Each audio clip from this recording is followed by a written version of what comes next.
Ayan guys, tuturuan ko kayo ng DIY breadcrumbs. Ayan, in-oven ko yan ng 15 minutes sa 300 Fahrenheit.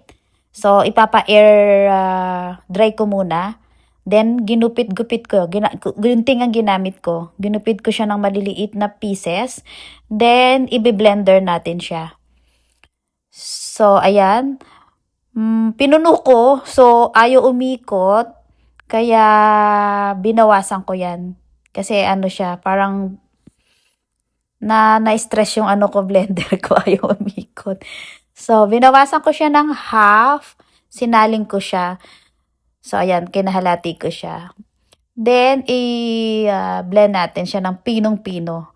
Ano pala yan, bread namin, sliced toast bread namin yan na nasa ref, nasa freezer naman yan. So, may bago na akong binili. So, sabi ko gagawin ko na rin ng breadcrumbs. Kasi yung nabili kong breadcrumbs is Italian. Parang may something herbs na amoy. So, kung yung tinapay, huwag nyo itatapon. Sayang naman. Lalo kung hindi naman inaamag or hindi pa sira.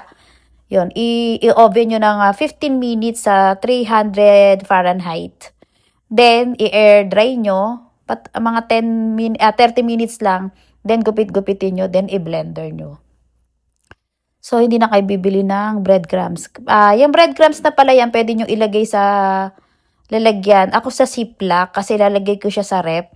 Kasi nga wala siyang preservative, 'di ba? So, baka masira agad kapag sa cabinet ko ilalagay. So, ayan. Natapos ko na yung kahalati. So, ang ganda ng kinalabasan, pinong-pino. Matigas yan na, guys, kasi tinoasted ko siya. Parang, ang lumabas parang biskotso.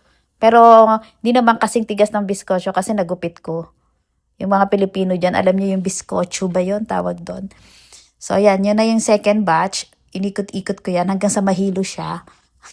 Charis. Ayan. Ano yan yung brown bread. Kaya ganyan. Tapos tinoasted ko pa. Pwede rin naman sa white bread yan kung meron kayong mga white bread. Basta maayos pa siya ha. Hindi pa siya inaamag. Okay pa. Pero ayaw nyo nang kainin kasi syempre ang bread, 'di ba? Gusto nyo laging bago. So ayan. Kailangan kung wala kayong oven, pwede daw ng air fryer. Pwede rin ng kung walang air fryer, pwede daw ng air dry. So ilabas nyo lang, lagay sa lamesa, takpan nyo para hindi naman langawin hanggang sa tumigas na siya. So ayan na. Meron na akong breadcrumbs.